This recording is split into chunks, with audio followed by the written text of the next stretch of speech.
आदित्य म्हणतो, तुमच्यावर खूप प्रेम येतंय. आयरा म्हणते, प्रेम करण्यासाठी रात्र बनवली आहे देवाने. आदित्य म्हणतो, आयरा म्हणते, ठीक आहे, सोडा आता आणि काम करा. आदित्य म्हणतो, काय आयराजी, सारखं काम काम करताय. तुमचा नवरा काही काम करत नाही. ठीक आहे, तुम्ही अशीच माझ्या मांडीवर बसून राहा, मी काम करतो. असं म्हणत त्याने एक फाईल उचलली. आयरा त्याच्याकडे बघून हसत राहिली. आयरा म्हणते, तुम्ही काहीही मांडणार नाही हे ठरलेलं आहे. आदित्य म्हणतो, मोबाईल तुमच्या हातात आहे, पिझ्झा ऑर्डर करा. आयरा म्हणते, हो करते. आयराने 2 पिझ्झा ऑर्डर केले. थोड्याच वेळात पिझ्झा आला. दरवाजा नॉक झाला आणि आदित्यने तिला सोडलं. आयरा म्हणते, या आत. पिझ्झा बॉय आत आला. पिझ्झा ठेवून गेला. दोघं सोफ्यावर बसून पिझ्झा खाल्ला. त्यानंतर ऑफिसचं काम करायला सुरुवात केली. दुसरीकडे सूरज आणि सुनैना बीचवर उभे होते, समुद्राच्या लाटा पाहत. सुनैना शांतपणे सूरजकडे पाहत होती. सूरजचं लक्ष एका क्षणासाठी लाटांवरून हटून सुनैनावर गेलं, जी त्याच्याकडेच पाहत होती. सूरज म्हणतो, काय पाहतेस? कुठे तू या खोल विचारात तर नाहीस ना? जसं माझ्या काकांनी आयराच्या आईला सोडलं तसं मी तुला सोडून जाईन असं वाटतंय का? सुनैना म्हणते, नाही, असं काही नाही वाटत. उलट मला माझ्या प्रेमाचा अभिमान वाटतो. तू माझ्यासाठी काहीही करू शकतोस. प्रत्येक माणूस सारखा नसतो आणि जर एखाद्या माणसाला आपल्या चुका लक्षात आल्या तर तो माफीस पात्र होतो. तुझे काका माफीस पात्र आहेत. सूरज म्हणतो, पण आयरा हे समजून घेणार नाही. सुनैना म्हणते, समजून घेईल, थोडा वेळ लागेल, कारण ती आजवर नाजायज या नावाने जगली आहे. इतक्या सहज ती सगळं विसरू शकत नाही. सूरज म्हणतो, यू आर राईट सुनैना. काहीतरी आयडिया सांग, ज्यामुळे मी काका आणि आयराचा पॅचअप करू शकेन. आयराने त्यांना माफ करावं आणि काकांनी जे स्वतःला इतकी वर्ष शिक्षा दिली आहे त्यातून बाहेर पडावं. सुनैना म्हणते, त्या दोघांचा पॅचअप करण्याचा काही ना काही मार्ग नक्कीच सापडेल, पण भुकेल्या पोटाने विचार सुचत नाही. असं म्हणत तिने मूड चेंज केला. सूरज म्हणतो, सॉरी, तुला भूक लागली असेल ना? चल आधी जेवण करू, एखाद्या चांगल्या रेस्टॉरंटमध्ये जाऊ, तिथेच विचार करू आणि नंतर तुला हॉस्टेलमध्ये पण सोडायचं आहे. सुनैना म्हणते, अरे यार, मी सगळं विसरले, हॉस्टेलचं लक्षातच राहिलं नाही. जेवण विसर, आधी हॉस्टेलला जाऊया. सूरज म्हणतो, सुनैना, टॉन्ट तर मिळणारच आहेत, तर त्यासाठी एनर्जी घेऊनच जा. सुनैना म्हणते, मग चला ना, खूप भूक लागली आहे. दोघं तिथून निघाले. थोड्या वेळात गाडी एका रेस्टॉरंट बाहेर थांबली. त्यांनी जेवण ऑर्डर केलं. जेवता जेवता एक आयडिया सूरजच्या डोक्यात आली. त्याने सगळी योजना सुनैनाला सांगितली. सुनैना त्याच्या कल्पनेला सहमत झाली. दोघं आनंदाने रेस्टॉरंटमधून बाहेर पडले आणि कारमध्ये बसून हॉस्टेलच्या दिशेने निघाले. आदित्य आणि आयरा संध्याकाळी घरी जात होते. आज आयराचा मूड थोडा खट्टा होता. त्यामुळे ती खिडकी बाहेर न पाहता फक्त समोरच पाहत बसली होती. ती प्रयत्न करूनही स्वतःला नॉर्मल करू शकत नव्हती. आदित्य म्हणतो, काय झालं? अजूनही मूड खराब आहे का? आयरा म्हणते, नाही, मी ठीक आहे. आदित्य म्हणतो, वाटत नाहीये, रोज तर तुम्ही खिडकी बाहेरचे दृश्य पाहत बसता. आयराजी, तुम्ही तुमच्या वडिलांना माफ करा किंवा नाही, पण हे खरं आहे की तुम्हाला माझ्यापासून कोणी वेगळं करू शकत नाही. आपले लग्न झालेले आहे. त्यांना सत्य कळो वा न कळो, तुम्ही माझ्यासोबतच राहणार. आणि जेव्हा तुम्ही माझ्यासोबत असणार तर मग मूड खराब करण्याचं काय कारण आहे? तुम्हाला त्यांच्याशी नातं ठेवायचं की नाही हा तुमचा निर्णय आहे, पण कोणत्याही गोष्टीचा परिणाम आपल्या नात्यावर होणार नाही. मग मूड खराब करून काय उपयोग? आयरा हसत म्हणाली, यू आर राईट, सॉरी, माहीत नाही का मूड ऑफ करून बसले होते. आदित्य म्हणतो, तेच तर, विसरून जा सगळं, लक्षात ठेव फक्त आपलं हे नातं. आयरा म्हणते, पाणीपुरी. आदित्य म्हणतो, पाणीपुरी? आयरा म्हणते, ड्रायव्हर भैया, लवकर कार थांबवा. आदित्य म्हणतो, ड्रायव्हर कार थांबवा. ड्रायव्हरने कार थांबवली. आयरा म्हणते, कार मागे घ्या, त्या पाणीपुरीच्या गाडीपाशी. आदित्य म्हणतो, तुला पाणीपुरी खायचेत? नाही, परवा तर तुझं पोट दुखत होतं, पाणीपुरीची परवानगी नाही. आयरा म्हणते, ते पोट बिघडलं नव्हतं, लेडीजना वेगवेगळ्या प्रॉब्लेम्स असतात. बघ, मला पाणीपुरी खायचेत, प्लीज प्लीज प्लीज.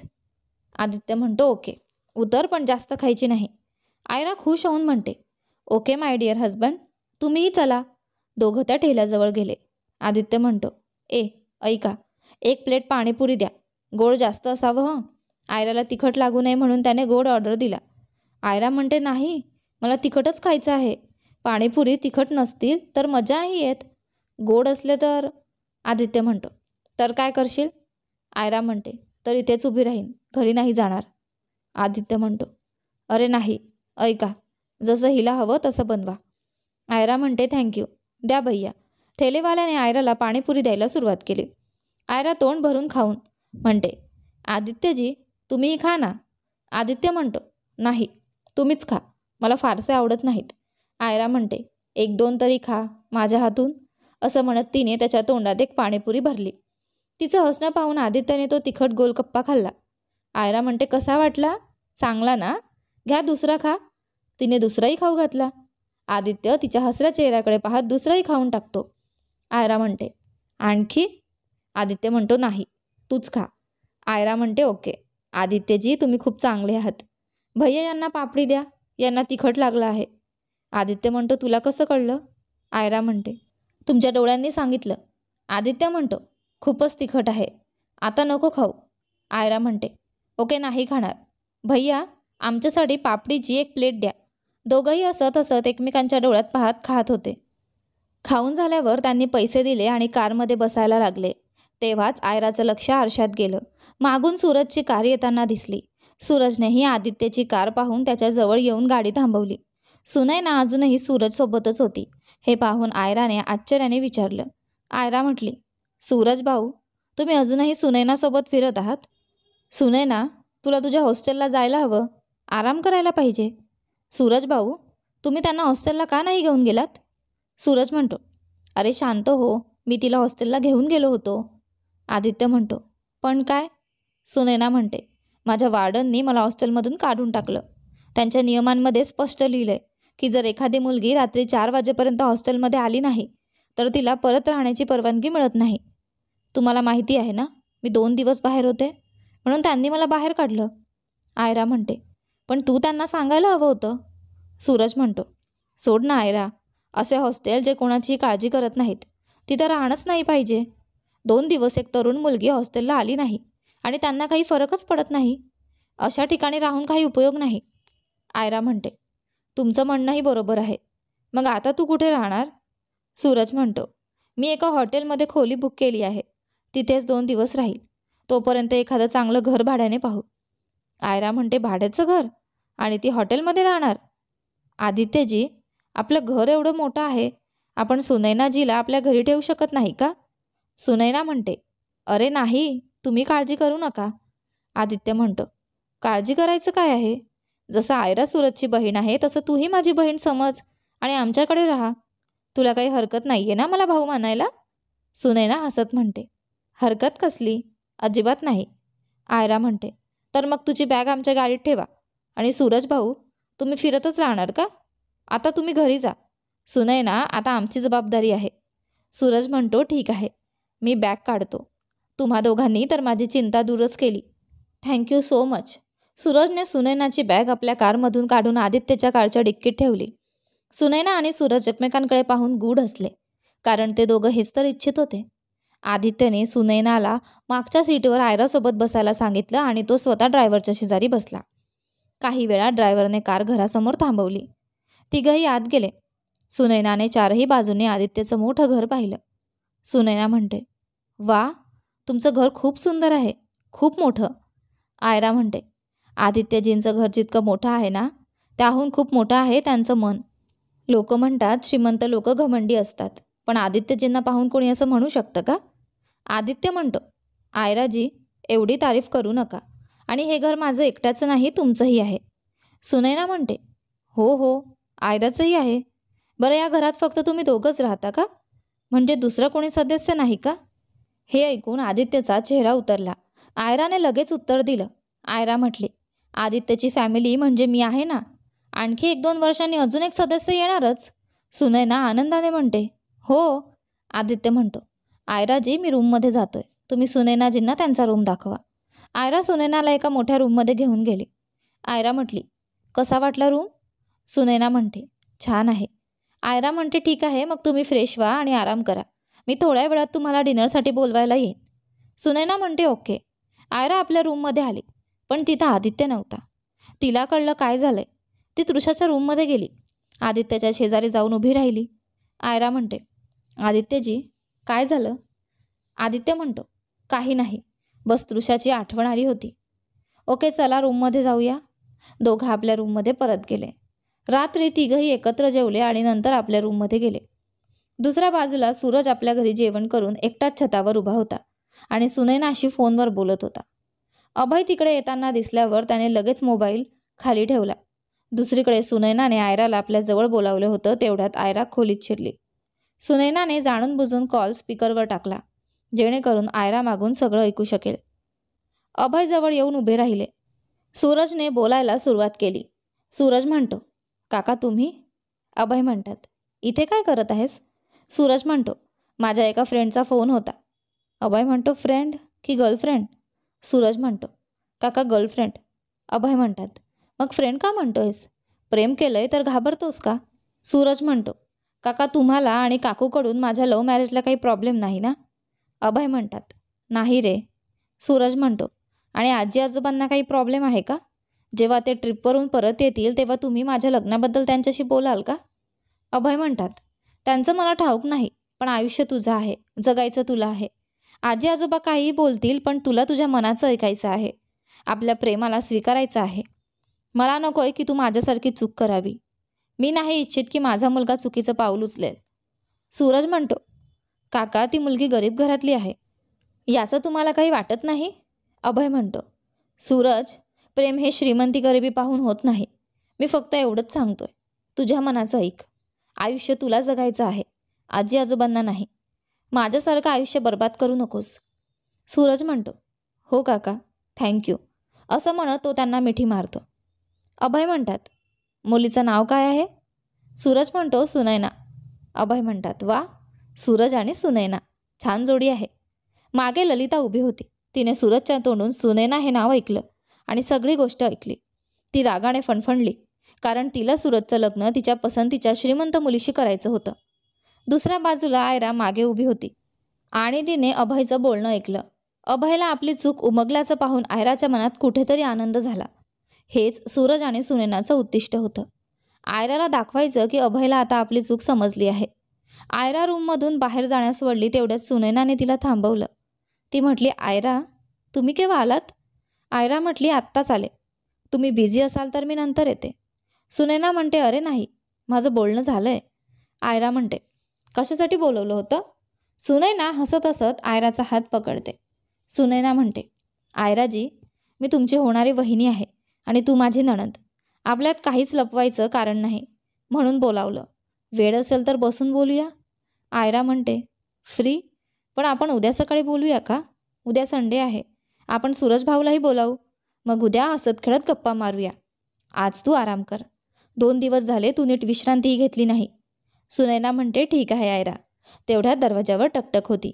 मालती म्हणते, आयरा मॅडम, तुम्हाला सर बोलावत आहेत. सुनैना म्हणते, सॉरी आयरा, मी तुम्हाला चुकीच्या वेळी बोलावलं. तुम्ही आदित्यकडे जा. खूप प्रेम करतात ते तुमच्यावर. एक क्षणही तुमच्या विना राहू शकत नाहीत. आयरा म्हटली, तुम्हाला काही लागलं तर मला कॉल करा, मी घेऊन येईन. तरी मी मालतीला सांगते तुमच्या सगळ्या गरजेच्या वस्तू खोलीत ठेवून जाऊन यायला. सुनैना म्हणते, ओके, गुड नाईट. आयरा म्हणते, गुड नाईट. आयरा हसत हसत आपल्या खोलीत गेली. दार लावलं. थोडीशी नाराजीने बोलली. आयरा म्हणते, काय झालं? आदित्यजी का बोलवत होता? घरात पाहुणे आहेत, तिकडे पण लक्ष द्यावं लागतं. थोडीशी दूर झाले की लगेच शोधायला लागतात. असं म्हणत आरशासमोर उभी राहिली. आदित्य म्हणतो, बापरे, इतकी नाराजी? हुजूरच्या शानमध्ये एवढी मोठी गुस्ताखी केली मी? सॉरी, माफ करा. असं म्हणत त्याने दोन्ही कान पकडले. आयरा आरशात त्याला पाहून लगेच फिरली, त्याच्या जवळ आली आणि त्याचा हात पकडला. आयरा म्हणते, तुम्ही हे ड्रामेबाज आधीपासूनच होतात की आता झालेत? आयराचा हात पकडत त्याला जवळ ओढत आदित्यने तिच्या गालावर किस केला. आदित्य म्हणतो, ती सुनैना जी काही महत्त्वाचं बोलत होती का? आयरा म्हणते, नाही, तिने फक्त असंच बोलावलं होतं.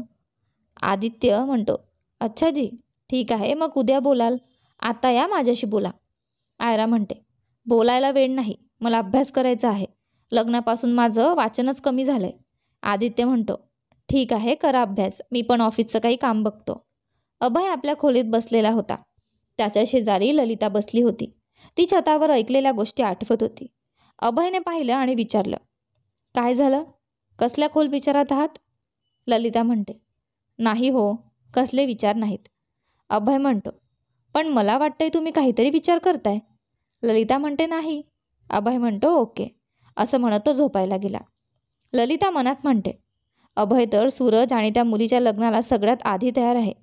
बाबा आणि आई आले की त्यांना समजवावं लागेल, त्यांचे कान भरावे लागतील. नाहीतर माझ्या पसंतीची मुलगी या घरात सून म्हणून येणार नाही. ते मिडल क्लास मुलगी आमच्या घराचं स्टँडर्डच खराब करेल. उद्या आई बाबा येतील, त्यांना ही गोष्ट लगेच सांगते, असं म्हणत तीही झोपली. आदित्य थोडी झोप घेऊन उठला. त्याला तहान लागली होती. त्याने पाहिलं, आयरा अजून अभ्यास करत होती. त्याने भिंतींवरची घड्याळं पाहिली. रात्रीचे 12 वाजायला आले होते. तो लगेच उठून बसला, पण आयराचं लक्ष अजूनही पुस्तकांवर होतं. ती झुकून वाचत होती म्हणून तिचे केस पुढे आले होते. तो हसत तिचे केस मागे सारतो, तेव्हा आयराचं लक्ष जातं. आयरा म्हणते, अरे तुम्ही उठलात, काही हवं आहे का? आदित्य म्हणतो, पाणी हवं होतं. आयरा म्हणते, मी देते, असं म्हणत तिने शेजारचा जग उचलला. अरे यात पाणीच नाही, मी किचनमधून घेऊन येते. आदित्य म्हणतो, थांबा, मीच घेऊन येतो.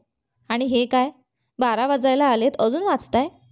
मी परत रूममध्ये येईन तेव्हा ही पुस्तकं साईडला पाहिजे, माझ्यापासून दूर, असं म्हणत तो गेला आणि थोड्या वेळात परत आला. आयराने पुस्तकं साईडला केली. आदित्य म्हणतो, व्हेरी गुड गर्ल, हे घ्या, तुम्हीही पाणी प्या आणि झोपा. आयरा म्हणते, नाही, मला तहान नाही. आदित्य म्हणतो, तरीसुद्धा प्या, नेहमी झोपण्याआधी पाणी प्यावं लागतं, नाहीतर रात्री तहान लागली तर आपली आत्मा पाणी प्यायला जाते. तुम्ही कधी नोट केलंय? कधी पाणी न पिता झोपला तर स्वप्नात पाणी पित असता? आयरा म्हणते, यू आर राईट, माझ्यासोबत खूप वेळा झालंय.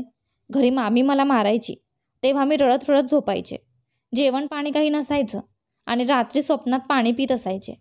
पण आदित्यजी, तुम्ही इतके शिकलेले असून हे सगळं मानता? भाग्य, अपशगुन, स्वप्न मी मानतो, पण फक्त 5%.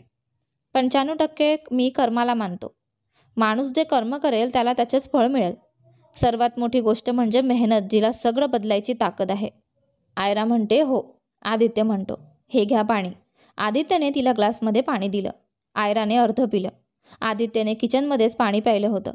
दोघं बेडवर एकमेकांच्या समोर तोंड करून झोपले. पुढचा दिवस. सकाळी अभय बागेत बसला होता, योगा करत होता. सूरज त्याच्याकडे आला.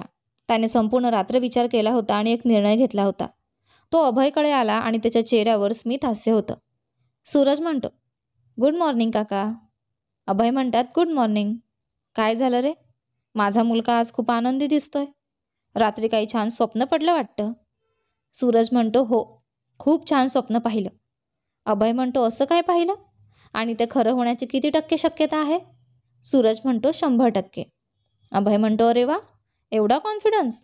स्वप्न काय होतं? सूरज म्हणतो, ते मी तुम्हाला सांगणार नाही, कारण ते स्वप्न तुम्हाला आनंद देणार आहे.